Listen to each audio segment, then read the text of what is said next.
ધોરણ 9 વિષય ગુજરાતી એકમ 11 મરજીવિયા.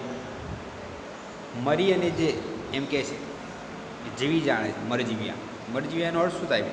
તો કહે છે કે સમુદ્રની અંદર, સાગરની અંદર જે મોતી શોધવા માટે જાય છે એને મરજીવિયા કહેવાય છે. પોતાના પ્રાણના જોખમે એ મોતીને શોધવા માટે જાય છે, મૃત્યુના મુખમાં જાય છે, એટલે આપણે એને કહીએ છીએ મરજીવિયા.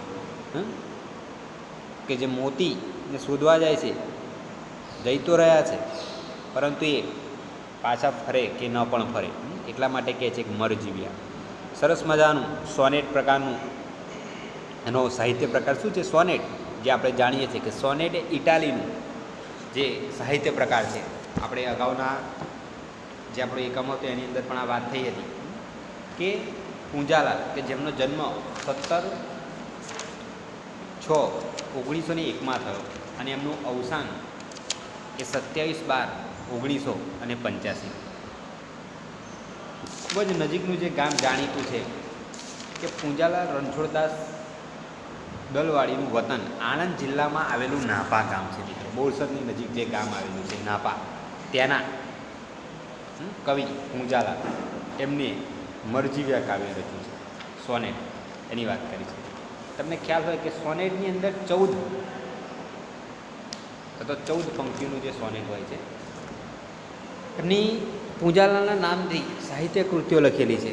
તેઓ કવિ તરીકે જાણીતા છે અને તેમણે 1926થી શ્રી અરવિંદ આશ્રમ ક્યાં આવ્યો છે? પાંડુચેરી. વિનોબા ભાવે આપણે કહીએ છીએ એ પણ ત્યાં રહેલા. અરવિંદ આશ્રમ, પારિજાત એ વૃક્ષનું નામ છે. દેવોના જે વૃક્ષો છે, 5 વૃક્ષો, પારિજાત છે, સુંદરીનું વૃક્ષ છે, તો એ વૃક્ષોની અંદર પારિજાતનું પણ નામ આવે છે. કે જ્યારે કહીએ છે ને કે સમુદ્ર મંથન વખતે જે 14 રત્નો નીકળ્યા એમાંનું એક આ પારિજાત વૃક્ષ, એની વાત, એના ઉપરથી એમણે જે આકૃતિ રચી છે એની વાત કરે છે. પ્રભાત ગીત હોય, સવારની અંદર જે ગીતો ગવાય છે પ્રભાત ગીતો કહે છે. શ્રી અરવિંદ વંદના, શ્રી અરવિંદ મહાપ્રભુ, સાવિત્રી પ્રશસ્તિ વગેરે કાવ્ય ગ્રંથોમાં શ્રી અરવિંદ દર્શનના અને અધ્યાત્મ ભાવના કાવ્યો છે. પૂંજાલાલના જીવન ઉપર જાણે કે શ્રી અરવિંદનો પ્રભાવ જોવા મળતો હોય તેમ અનુલક્ષી અને એમણે સાહિત્ય રચ્યા છે. તેમણે પ્રદેશ પ્રેમ, રાષ્ટ્રપ્રેમના કાવ્યો પણ લખ્યા છે. એવું નથી કે એક જ, એમણે પ્રદેશ પ્રેમ હોય, રાષ્ટ્રપ્રેમ હોય, એના પણ કાવ્યો એમણે લખ્યા છે. સાથે સાથે કહે છે કે ગુર્જરી એ તેમનો સોનેટ કાવ્યનો સંગ્રહ છે અને તેમણે બાળ કાવ્યો અને કિશોર કાવ્યો પણ લખેલા. ગુર્જરી શું છે? એમનો બાળ કાવ્યો અને કિશોર કાવ્યો પણ કહે છે, બીજા એમને સાથે સાથે લખેલા છે. મરજીવિયા એ સોનેટ સ્વરૂપની કાવ્ય રચના છે. મિત્રો આપણે વાત કરીએ કે સોનેટ એ ઇટાલીનું સાહિત્ય સ્વરૂપ છે. ઇટાલીમાં એનો ઉદ્ભવ થયો સોનેટ વિશે એમ કહેવાય છે. અને 13મી સદીમાં જેકોબો લેન્ટિની નામના સિસિલી ઇટાલિયન વિદ્વાને તેને પહેલી વખત કે છે ફેડરિક બીજાના દરબારમાં રજૂ કર્યો. ક્યારે? 13મી સદીમાં જેકોબો લેન્ટિની નામના સિસિલી ઇટાલિયન વિદ્વાને તેને પહેલી વખત ક્યાં? તો કે ફેડરિક બીજાના દરબારમાં રજૂ કર્યું હતું. અને આપણી ભાષામાં સોનેટ અંગ્રેજીમાંથી આવેલું છે. અંગ્રેજી ભાષામાં સોનેટ કાવ્ય રચવાનો ઉપયોગ સર્વપ્રથમ કોઈ કર્યો હોય તો એ તો થોમસ વ્યાલ્ટે. કોણે કર્યો તો? થોમસ વ્યાલ્ટે કર્યો. ગુજરાતમાં તો ગુજરાતી સાહિત્યમાં સોનેટના પ્રથમ કોઈ પુરસ્કર્તા હોય તે સ્વર્ગસ્થ બળવંતરાય ઠાકોર હતા, એટલે કે બબર ઠાકોર. 14 પંક્તિનું હોય છે સોનેટ અને એમાં છંદ કોઈ પણ હોઈ શકે. પેટ્રકસાઈ સોનેટ હોય છે કે જેના પહેલા ચરણમાં 6 અને બીજામાં 8 વર્ણો હોય છે. બીજું છે શેક્સપિયર સાઈ સોનેટ કે જેમાં 4/4/4+2 એ પ્રકારનું સ્વરૂપ હોય. સોનેટની વાત છે મિત્રો. આપણે આપણા કાવ્ય તરફ કે સોનેટ 14 પંક્તિનું છંદમાં રચાતું કાવ્ય સ્વરૂપ. સમુદ્રમાંથી મોતી લેવા માટે જતી વ્યક્તિઓને મરજીવ્યા કહેવાય છે, કારણ કે અગાધ સમુદ્રમાં મોતી લેતા મૃત્યુનું પણ જોખમ હોય છે, માટે જ એને મરજીવ્યા કહેવાય છે. પ્રસ્તુત કાવ્યમાં ડર્યા વગર અટક્યા વગર ઉત્સાહથી સમુદ્ર તરફ આગળ વધતા મરજીવ્યાનું વર્ણન છે. પ્રિયજનોની આંખોમાં આંસુ છે, પણ મરજીવ્યા એમ વાયા વરે કે છે એવા નથી, વાયા વડે એવા નથી. એ દ્રઢ નિશ્ચય અફાટ અગાધ વિકરાળ સમુદ્રમાં એ મોતી લેવા પ્રવેશે છે. મૃત્યુની મુખોમુખ થઈને મોતી લઈ બહાર આવે છે, ત્યાં સોનેટ પૂરું થાય છે. અને જીવનમાં જે દ્રઢ નિશ્ચય રહીને સાહસ કરે એને મોતીરૂપી ફળ મળે છે, એ ભાવ સોનેટ દ્વારા વ્યક્ત થાય. મિત્રો, અહીં મરજીવ્યા કાવ્યનો મુખ્ય જે હાર છે એ છે સાહસની વાત, કે મરજીવ્યાનું કામ શું છે, સાહસથી ભરપૂર છે. એ સાહસ સાથે સમુદ્રમાં જાય છે અને મોતીને શોધી લાવે છે અને લઈને પાછો આવે છે. એમાં એનો જીવ જવાનો પણ એમ કહેવાય કે જીવ પણ જઈ શકે છે, છતાં પણ એ કામ કરે છે. એની એ કામ કરવા પાછળ એનું સાહસ રહેલું છે. અને તમે કોઈ પણ કામ કરો તો એની અંદર સાહસ જે છે એ ખૂબ જરૂરી છે. વિશ્વાસ હોય, સાહસ હોય તો તમે કોઈ પણ જે કામ છે એને ચોક્કસ કરી શકો છો. પણ તમારી અંદર જો એ કામ કરવા માટેનો વિશ્વાસ ના હોય, સાહસ ના હોય, તો તમે કોઈ પણ પ્રકારે કામ કરી શકતા નથી. સરસ મજાનું આપણને કાવ્ય સમજાવે છે. આપણે કાવ્ય તરફ જઈએ તો શું કહે છે કે સમુદ્ર ભણી ઉપડ્યા કમરને કસી રંગથી, અટંક મરજીવ્યા ડંગ ભરત ઉત્સાહના, પ્રદીપ્ત નયનો અથાગ બળ ઉભરે અંગથી, મહારવ તણી દિશા પર થરી બધી ચાહના. કે સમુદ્ર પણી, સમુદ્ર એટલે રત્નાકર, ઉદધી, સાગર. સમુદ્ર, રત્નાકર, ઉદધી, સાગર, દરિયો, તો સમુદ્રના સમાનાર્થી શબ્દો. સમુદ્ર ભણી ઉપડ્યા, સમુદ્ર ભણી એટલે તરફ, સમુદ્ર તરફ ઉપડ્યા છે. કોણ ઉપડ્યા છે? મરજીવ્યા. સમુદ્ર તરફ મરજીવ્યા ઉપડ્યા છે. મરજીવ્યાનું કામ શું છે? તો કે સમુદ્રમાંથી મોતી શોધી લાવવાનું. એટલે મરજીવ્યા હવે સમુદ્ર તરફ ઉપડ્યા છે. શું લેવા માટે? મોતી લેવા માટે, મોતીને શોધવા માટે. કમરને કસી કસ રંગથી, અને આ કમર છે એ કમરને બરોબર કસી દીધી છે. કમરને કસી દીધી છે એટલે મિત્રો કેવી? એક બરોબર ઉત્સાહ કહે છે કે ટેકીલા એની કહે છે, કમરને કસી રંગથી કહે છે. આ હિંમતથી કામ કરવા માટે તૈયાર થઈ ગયા છે કે છે. હવે કમરને કસી છે કે છે, હિંમતથી કામ કરવા માટે તૈયાર થયા છે. મરજીવ્યા સમુદ્ર તરફ જઈ રહ્યા છે. સમુદ્રમાં પાણી કેટલું હોય છે? અગાધ પાણી હોય, ખૂબ હોય છે, તોફાન આવે. તો એના માટે હિંમત જોઈએ. કમર કસી છે કે બસ હવે દ્રઢ નિશ્ચય કરી લીધો છે કે આ કામ કરવું એટલે કરવું. એટલે કમર કસી, આપણે નહીં કહેતા કે કમર કસીને બરોબર મહેનત કરો. કહીએ છે ને પરીક્ષા આવે છે કેમ? જો કમર કસીને, કમરને બાંધીને નહીં, પછી આપણે એમ કહીએ કે કમરને કસી સાહેબ કે કમર બાંધીને કામ કરો. કમર બાંધીને એટલે દોરડાથી બાંધવાની વાત નથી. કમરને કસીને બરોબર મહેનત કરો, હિંમત સાથે કામ કરવા તૈયાર થઈ જાઓ કે છે, એની વાત છે. એટલે મરજીએ કમર કસી લીધી છે કે હવે નક્કી ચોક્કસ કે જવું એટલે જવું, સમુદ્રમાં જવું અને મોતીને શોધી લાવવા એટલે લાવવા જ. એ કમર કસી છે એમ, એ નક્કી કરી લીધું છે. અટંક મરજીવ્યા ડંગ ભરત ઉત્સાહ. અટંગ એટલે કેવા? અટંગ એટલે ટેકીલા. મરજીવ્યા ટેકીલા છે, નાના પોચા વ્યક્તિનું કામ નથી. અટંગ ટેકીલા. જે વ્યક્તિ ટેકીલા હોય, સરદાર વલ્લભભાઈ પટેલ, મહાત્મા ગાંધીજી 22-22, 21-21 દિવસ, 31-31 દિવસ લગીને ઉપવાસ પર ઉતરે.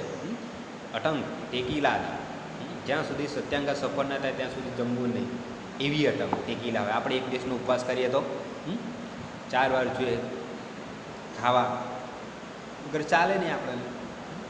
ટેકીલા હોય, જે ટેકીલા વ્યક્તિ હોય છે કે આ કરવું એટલે કરવું, અને હું કરી શકું છું, એ તમે કરી શકો છો. તમે મનથી અંદરથી વિશ્વાસ બનો હું આ કરી શકીશ તો તમે કરી શકશો. પણ તમે એમ કહો કે ના આ મારાથી નહીં થાય, તો એ કામ ચોક્કસ તમારાથી કોઈ પણ હિસાબે થઈને કહે છે ને કે જેણે મન જીત્યું અને જગ જીત્યું. મનને બરાબર કહો કે ના હું આ કરી શકીશ તો કરી શકો. અટંક મરજીવ્યા. મરજીવ્યા કહેવાય છે ટેકીલા છે. એકવાર નક્કી કર્યું છે કે સમુદ્રમાં જવું, મોતી શોધી લાવવા, એટલે જીવ જવો હોય તો જાય, તો શોધી લાવવા એટલે શોધી લાવવા, એટલે એને મરજીવ્યા કીધા છે. અને ડગ ભરત ઉત્સાહના. ડગ પગલું ભરી રહ્યા છે. ડગ ભરત ડગલા ભરતા. કેવા ડગલા ભરતા? બી આપણે નહીં કહેતા ઘણીવાર કે જ્યારે મોત તે આપણી સામે હોય, સામે સિંહ આવી જાય અને તમે ઉત્સાહથી ડગલા ભરો? ના ભરીએ આપણે તો. કેમ કે સામે સિંહ છે, સામે મોત છે, આપણે પાછા ભાગીએ. સામે સિંહ આવે છે, સામે જવાય? મરજીવાને ખબર છે સામે સમુદ્ર છે, વિશાળ તોફાનો આવશે, ખૂબ પાણી છે, વિકરાળ પાણી છે, ઘનઘોર વાતાવરણ છે, અને એવામાં એ ઉત્સાહથી જઈ રહ્યા છે મિત્રો. જુઓ, અને ખબર છે કે એ ઉત્સાહની સાથે જઈ રહ્યા છે તો મૃત્યુ પણ થઈ શકે છે. એમને ખબર છે કે અમારો જે જીવ છે એ પણ જઈ શકે છે, મારો પરિવાર જે છે એને એમના સિવાય જીવવું પડશે. છતાં પણ કે છે કે ડગ ભરંત ઉત્સાહના. આ ડગલા ભરતા ઉત્સાહથી, ડગલા જીવા દેવા નહીં, નિરુત્સાહી થઈને નથી ભરતા, એ ઉત્સાહ સાથે, ઉત્સાહ ઉમંગ સમાનાર્થી શબ્દો છે. ડગ પગલાં, પગલાં એ ભરે છે પણ કેવા હતા કે ઉત્સાહના, ઉત્સાહથી પગલાં ભરી રહ્યા છે. ચોક્કસ અમે સમુદ્રમાં જઈશું અને મોતી શોધી લાવીશું. પ્રદીપ્ત નયનો, પ્રદીપ એટલે કેવા? તેજસ્વી નયનો. પ્રદીપ એટલે તેજસ્વી, નયન એટલે આંખ, તેજસ્વી નયનો. મિત્રો આપણે જ્યારે કોઈ સપનું જોઈએ અને સપનુંને પૂરું કરવાની આપણાની અંદર ખરેખર જો ધગશ હોય તો આપણી આંખો જે છે એ અલગ પ્રકારનું આપણને દેખાતું હોય. કોઈ વ્યક્તિ કહે ને, ચેલેન્જ કરે કે હું આ કરી શકીશ, તો એની આંખોમાં દેખાય છે કે વ્યક્તિ આ કામ કરી શકશે. આંખો બોલે છે મિત્રો, જીભ નથી બોલતી. પરંતુ અહીં કહે છે પ્રદીપ્ત તેજસ્વી નયનો છે એમના, કે ચોક્કસ સમુદ્રમાં જઈશ ને મોતી શોધીને જ આવીશ કે છે, એવા નયનો છે એમના. અથાગ બળ ઉભરે અંગથી, અથાગ બળ કે છે, અથાગ એની વાત કરીએ, અથાગ બળ ઉભરે. આ અંગમાં અતિશય તાકાત ઉભરાતી હતી કે છે, અંગો અંગમાં કે છે એક જોશ ઉભરાતો હતો, એક નવી બળ ઉભરે એક અંગમાં કે છે, કામ કરવાની તાલાવેલી છે કે છે, અતિશય અંગમાં જાણે તાકાત આવતી હોય, ઉભરાતી હોય એવું એમને લાગે છે. અને મહારવ તણી દિશા પર ઠરી બધી ચાહના. મહારવ, મહારવ એટલે શું કહે છે? મહારવની વાત કરે છે કે ભારે અને મોટા અવાજની તરફ કહે છે ને, કે મહાગર્જના કરતા આ સમુદ્ર તરફ એમની બધી ચાહ એટલે કે ઈચ્છા સ્થિર થઈ ગઈ છે. સમુદ્ર તરફ એમની બધી ઈચ્છા સ્થિર થઈ છે. કેમ? ચાહના એટલે ઈચ્છાઓ. ચોક્કસ સમુદ્રમાં મારે જવાનું છે અને મારે મોતીને શોધી લાવવાના છે કે છે. એ બધી જ એમની મહારવ ઈચ્છા એ સમુદ્ર તણી દિશા પર કે છે, આ સમુદ્ર તરી, આ સમુદ્ર તરફ જે દિશા છે, સમુદ્ર તણી જે દિશા છે, એ બધી એ બાજુ એમની બધી જ જે ઈચ્છાઓ છે, ચાહના છે, બધી એમની બાજુ સ્થિર થઈ છે. આપણે તમે નક્કી કરો 10માં 10 માની લો કે 9માં 90% લાવ છે, તો તમે માત્ર ને માત્ર તમને શું દેખાવું જોઈએ? તો આપણા સારામાં સારું પરિણામ, સારામાં સારું રિઝલ્ટ. એના માટે રાત દિવસ મહેનત કરવી પડે તો કરો, તો જ તમે કંઈક ને કંઈક મેળવી શકો છો. જીવનની અંદર પરિસ્થિતિ દરેકની એમ કહે છે કે સારી હોતી નથી, પણ એ પરિસ્થિતિ સામે જે ઝઝૂમે છે એ જ વ્યક્તિ જીવનમાં સફળ થાય છે. માય કાંગલાનું કામ છે નહીં. ઘણા નથી કહેતા મારી પરિસ્થિતિ આવી છે, મારી જવાબદારી છે, આ છે, તે છે, વગેરે છે, બધું જ છે. છતાં પણ પહેલાંના લોકો હતા ને, કામ કરતા હતા, સાથે ભણતા હતા, તો આપણે પણ એ કામને સાથે સાથે જ આપણે પણ ભણવાનું અને આગળ જીવનમાં વધવાનો પ્રયત્ન કરવાનો છે. ડર્યા પ્રિયજનો બધા સજલ નેત્ર આડા ફર્યા, ડર્યા પ્રિયજનો મરજીવ્યાના સગા સંબંધીઓ, મરજીઓના ઘરનો પરિવાર, માતા પિતા પુત્ર પત્ની, એ જે હશે એ ડર્યા છે, બધા ભયભીત થઈ ગયા છે કે મરજીવ્યાને સમુદ્ર તરફ જતા જોઈ અને તેમના પ્રિયજનો છે બધા તો ડરી ગયા છે. કેમ કે પ્રિયજનોને ખબર છે કે જો એમનો જે પુત્ર છે કે પતિ છે સમુદ્ર તરફ જશે તો એ મૃત્યુ પામશે. કેમ કે સમુદ્રની અંદર પોતાના જાનના જોખમે જઈ રહ્યા છે, એ મોતી વીણવા માટે જઈ રહ્યા છે. જો એમને મોતી મળશે તો બરાબર છે, પણ મોતી ન મળ્યા તો આપણને ક્યાંક બરોબરની આગ લગાવી હોય અને ત્યાં આગળ કહે છે કે પૈસા અથવા તો ધન છે, તો શું તમે એ આગની અંદર કૂદીને ધન લેવા જાઓ ખરા? ના જઈ શકીએ ને. કેમ કે એમાં જીવનું જોખમ છે, જીવન છે કે છે. આપણે કહીએ છીએ ને કે જાન બચી તો લાખો પાય, જીવન હશે તો લાખો કમાઈશું ભાઈ. જીવન નહીં હોય તો એટલે મરજીવ્યાના પરિવારના લોકો જે છે એમને ચિંતા છે કે મરજીવ્યા સમુદ્ર તરફ જઈ રહ્યા છે, એમના પ્રિયજનો ડરી ગયેલા છે કે તું જઈશ નહીં. બધા સજલ નેત્ર આડા ફર્યા. સજલ નેત્ર, સજલ એટલે કેવા મિત્ર? આંખોમાં આંસુ છે. નેત્ર, નેત્ર એટલે નેત્ર, આંખોમાં સજલ, આંખોમાં પાણી છે મિત્રો, આંસુ છે. બધા જ સજલ નેત્ર આડા ફર્યા. બધા જ જે પ્રિયજનો છે એમ સજળ આંખે એમને જતા રોકવા એમની સામે ઊભા રહ્યા છે કે ના જશો, ના જશો, કે અટકાવે છે મિત્રો. કેમ કે મોતી શોધવા જે જઈ રહ્યા છે ને એમાં એમનો જીવ જાય તો માટે પરિવારને પોતાના પુત્ર પતિની ચિંતા છે એટલે બધાના સજલ નેત્ર આડા ફર્યા છે કે છે, બધાને અટકાવવાનો પ્રયત્ન કરે છે. શિખામણ દીધી વૃથા જીવન વેડફો કાં ભલા કહે છે. અને પરિવારના લોકો એમને કેવી શિખામણ આપે છે? શિખામણ દીધી કહે છે. શિખામણ ઉપદેશ આપ્યો, બોધ આપ્યો, હા, શિખામણ આપે છે કે વૃથા જીવન વેડફો કેમ? આ જીવનને ખાલી વ્યર્થ કેમ વેડફી નાખો છો ભલા કહે છે.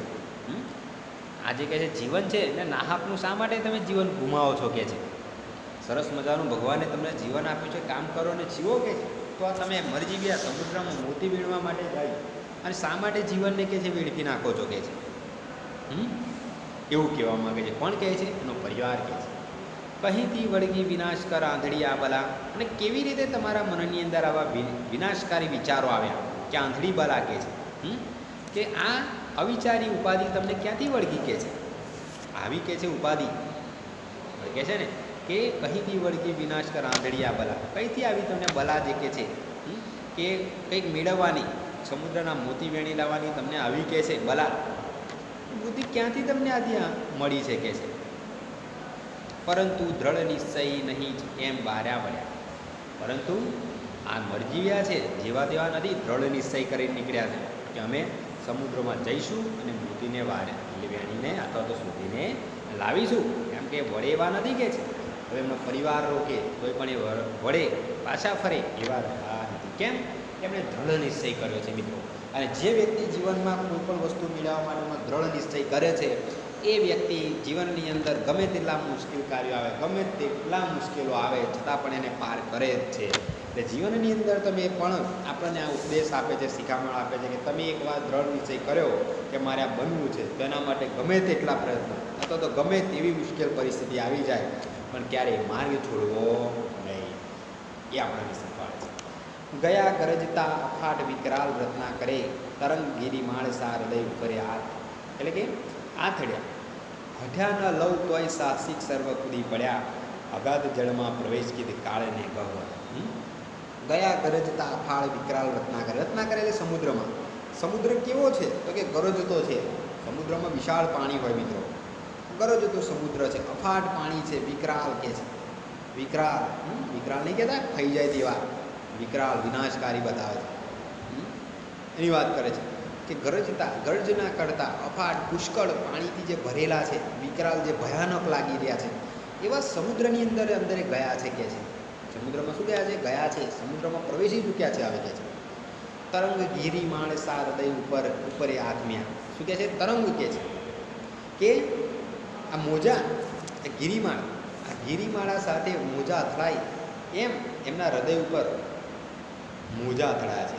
આપ જે પર્વત હોય અને પર્વત ઉપર જે મોજા અથડાય ને એમ કે છે એમના પરિવાર જે છે એમના ઉપર કે છે આ હૃદય ઉપર આ મોજા અથડાયા છે કે છે.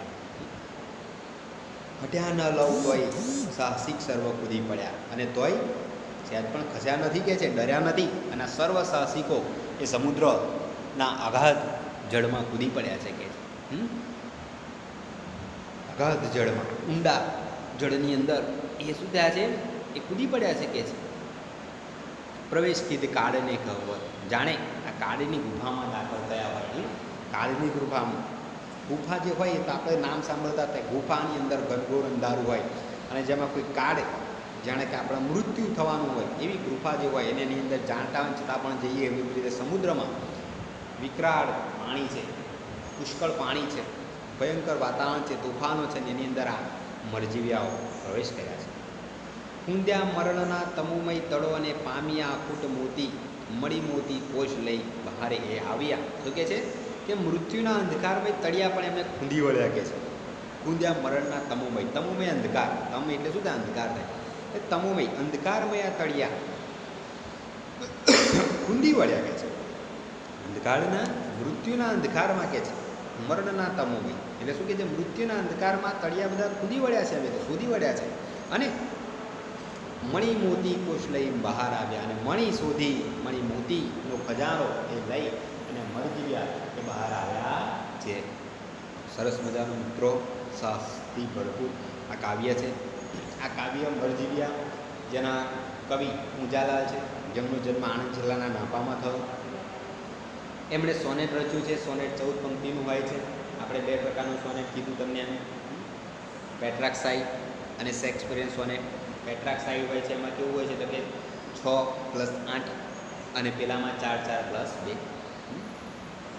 આ જે સોનેટ છે પારિજાતમાંથી લેવામાં આવેલું છે. પારિજાત પુષ્પનું નામ છે, આપણે કીધું એમ. તો સરસ મજાનું આપણું આ કાવ્ય પણ અહીં પૂર્ણ થાય છે. શબ્દ સમજૂતી તમારે લખવાની છે, વિરોધાર્થી શબ્દો, તળપદા શબ્દો, સ્વાધ્યાય પણ તમારે લખવાનું છે. એ નોટબુકમાં લખી નાખવાનું. હવે પછી તમને કોઈક સાહસિક કથાઓના પ્રસંગો હોય, જેમ કે વિદ્યાર્થીની પ્રવૃત્તિ છે કે ભાઈ સાહસનો સંચાર કરે તેવા ગીતો મેળવી જ્ઞાન કરો, અથવા તો સાહસિક કરતા પ્રસંગોનું વર્ણન કરો વગેરે તમને મળે તો એ પણ તમારે વાંચવાનો પ્રયત્ન કરવાનો છે. અને એના પછી આપણે 12મો એકમ સતી માર્કંડી એકમ આપણે જોઈશું. અસ્તુ.